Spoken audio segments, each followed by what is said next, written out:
Bon, les sièges, j'en parle pas, hein, il y a toujours des études, donc on va rester optimiste, on va se dire une livraison en septembre 2025 pour tenter de gagner 107 places. On verra si la mairie de Mont-de-Marsan arrive à accélérer ou pas.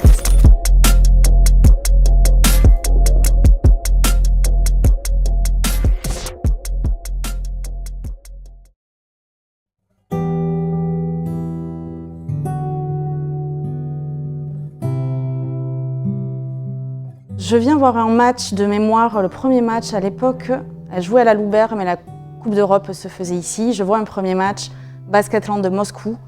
Je vois un espèce d'engin qui se roule par terre et qui saute partout, Anaïs Le Gluer. Je me dis, punaise, il y a ça ici à Mont-de-Marsan. Alors, je connaissais un peu le basket, mais Basketland, moi, je ne m'y intéressais pas forcément. Et puis de fil en aiguille, ça a été surtout une histoire c'est une rencontre humaine en fait. C'est une rencontre avec Marie-Laure, c'est une histoire après d'amitié, c'est une histoire d'échange. Et puis moi je suis avocate, on m'explique que l'asso a besoin de compétences particulières. Donc au-delà de la rencontre humaine, après avec Marie-Laure, je fais la connaissance de Pierre d'Artiguelong, d'Anaïs. C'est une belle histoire d'amitié. Il se finit que je rentre dans ce club il y a 10 ans. Puis après, c'est du tartinage, c'est de la conduite de minibus, c'est du travail, c'est du passage en société, c'est du travail un peu plus juridique. Et puis on avance comme ça. Et c'est comme ça que je me retrouve et je suis toujours à Basketland après.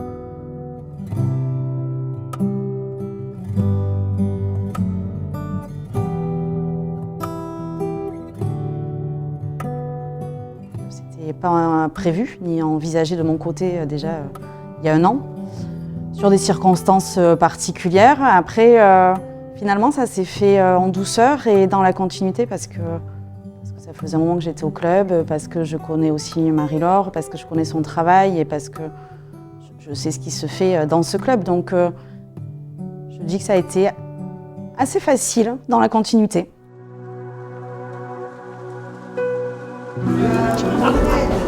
Tu prends le micro ? Non, je dis j'ai un micro, ne balance pas. Bonsoir, ça va ? Ça va et toi ? Oui, ça va.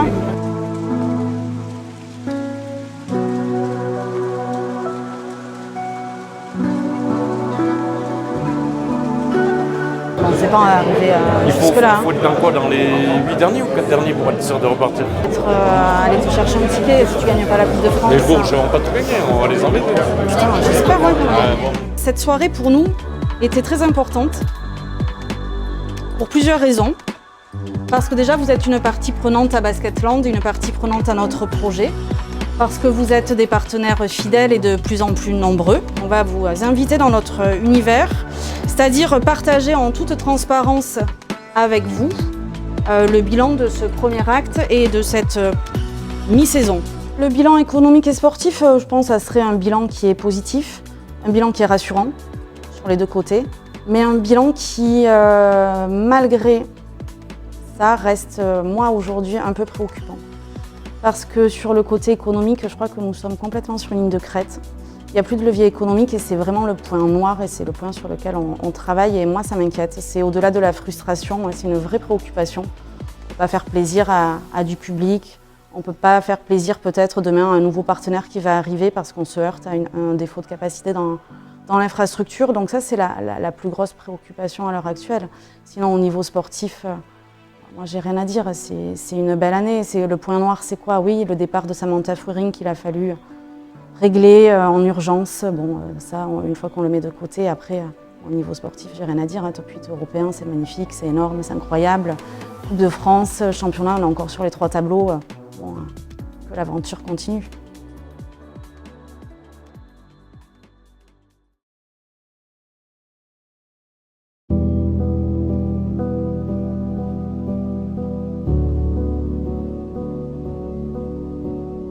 Cette salle, elle est belle, il y a un énorme potentiel. Ça, c'est indéniable. Après, on nous a annoncé certaines choses en début de saison, on s'en est réjouis. Moi, je suis ravie que la mairie, aujourd'hui, nous octroie 100 places supplémentaires, qu'on puisse faire de la rénovation sur la création de bureaux, sur des salles de presse, sur des vestiaires, parce que je pense que si les gens, ils le voient d'ailleurs à travers tes vidéos, dans quelles circonstances les filles évoluent, c'est une catastrophe pour le haut niveau, mais bon. Il y a des choses qui ont été annoncées, elles ont le mérite d'exister. Par contre, ces choses, elles n'avancent pas. Donc moi, j'espère avoir des bonnes nouvelles dans les semaines qui arrivent. Les 100 places supplémentaires qui ont été annoncées par la mairie, je souhaite qu'elles soient disponibles le 15 septembre parce qu'il y a une billetterie à prévoir pour la saison prochaine, il y a une campagne d'abonnement. Donc là, c'est la mairie qui a la main. Là, c'est une réelle volonté politique avec des contraintes, bien évidemment, qui existent, administratives, sur des appels d'offres, sur des artisans, sur des travaux. Mais bon... Moi, ce que je constate, c'est qu'il nous faut quand même 6 mois pour un trou dans un mur. C'est qu'aujourd'hui, on n'a toujours pas les LED qui sont réparées, qu'il y a des créneaux qui sont donnés, que ça n'avance pas, que ces 100 places, ça ne sera pas pour, c'est pas pour janvier, ça ne sera pas pour mars, ça sera pour septembre, je l'espère. Nous, on va pousser, on va continuer, on va faire autre chose, on va proposer des études sur des tribunes, sur des capacités supplémentaires, sur une étude globale sur la salle. On présente le projet. Après, à savoir si la collectivité veut nous accompagner ce dossier ou pas, étant précisé que nous, la salle, elle ne nous appartient toujours pas. On est locataire, ce sont des conventions précaires, donc il y aura, à mon avis, une réflexion globale à mener sur le tout. Donc oui, Mont-de-Marsan, je pense, est notre premier interlocuteur. Bon, je le rappelle, je ne fais pas de polémique, mais c'est un constat. On est le seul club de ligue aujourd'hui à ne pas être subventionné par notre commune d'accueil, donc soit. Après, au-delà de ça, on espère que sur de l'investissement, on puisse être à un moment donné accompagner, du moins épaulé et pouvoir discuter pour arriver à un projet sur 2 ans où on offre de la capacité et de l'accueil à ce club pour nous permettre aujourd'hui de survivre.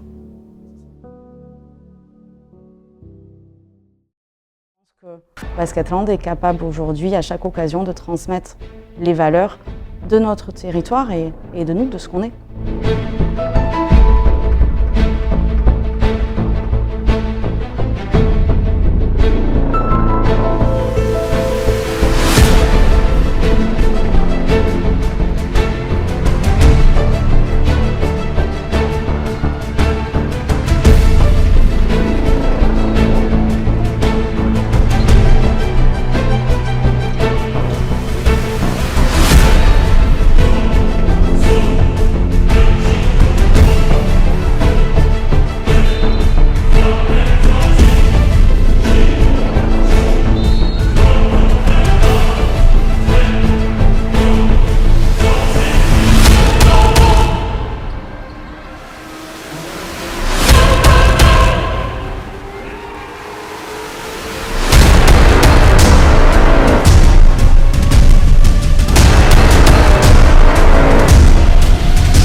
Like I said, congrats. We have easy goal average +1. Let's go.